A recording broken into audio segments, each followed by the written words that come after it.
এই মুহূর্তে আছে আমি ঢাকা 17 আসরে, যেখানে দাঁড়িয়েছেন বিএনপির চেয়ারম্যান জনাব তারেক রহমান। সে তারই নির্বাচনে আগামী 12ই ফেব্রুয়ারি জাতীয় সংসদ নির্বাচন, সেই নির্বাচন নিয়ে আমি এই মুহূর্তে মতামত দিতে এই মুহূর্তে আপনাদেরকে নিয়ে যাচ্ছি। সুযোগ্য কন্যা আমাদের ব্যারিস্টার জাইমা রহমান, তিনি তার বাবার প্রতিনিধি হিসেবে, তার বাবার পক্ষে ব্যবসায়ী মহলের কাছে ডোর টু ডোর গিয়ে তার বাবার সালাম পৌঁছে দিয়েছেন এবং তার বাবার জন্য তিনি আমাদেরকে সাথে নিয়ে ভোট চেয়েছেন এবং দোয়া চেয়েছেন। বাংলাদেশ জাতীয়তাবাদী দলের চেয়ারপারসন জনাব তারেক রহমান, যিনি অত্যন্ত মেধাবী, ঢাকা বিশ্ববিদ্যালয়ের ছাত্র ছিলেন আমাদের পরবর্তী পর্যায়ে তিনি লন্ডনে লেখাপড়া করেছেন।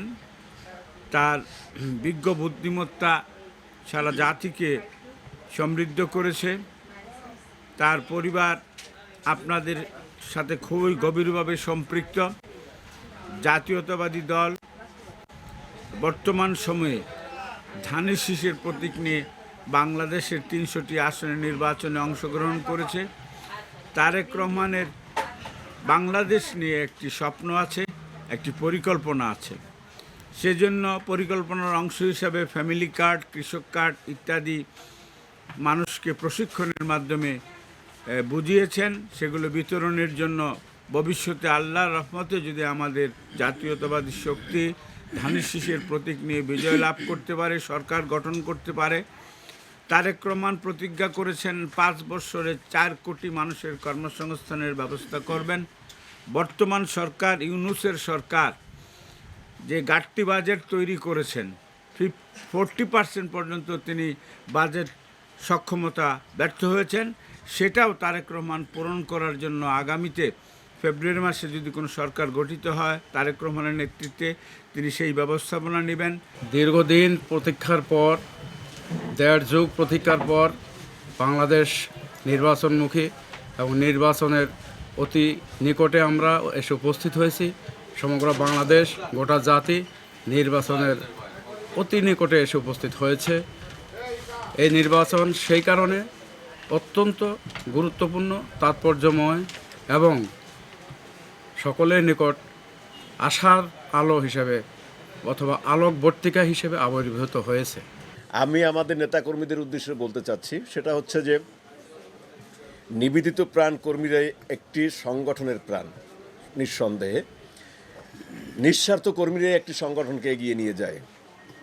যেমনটি গত 17 বছর বাংলাদেশ জাতীয়তাবাদী দল এবং তার অঙ্গ সংগঠনের নেতাকর্মীরা এই দলটিকে শত বাধা উপেক্ষা করে গুম, খুন, মামলা, হামলার সব কিছু স্বীকার করে এই সংগঠনকে বুকে ধারণ করে এই পর্যন্ত নিয়ে এসেছে। আমি দপ্তরে আমার অনেকগুলো ভাইয়ের মাঝখানে একটা বোন, আমি ডেফিনেটলি আমি অনেক বেশি প্রাউড ফিল করছি। এবং এইখানে কাজ করতে এসে যে ভালোবাসা জনগণের আমরা পেয়েছি, মানুষের স্বতঃস্ফূর্তভাবে দীর্ঘ 17 বছর পরে মানুষ ভোট দিতে পারছে, এটা যে কত বড় উৎসবে পরিণত হয়েছে, এটা আসলে এখানে আমরা যারা কাজ করেছি দপ্তরের ভেতরে এবং বাহিরে আমরা বুঝেছি।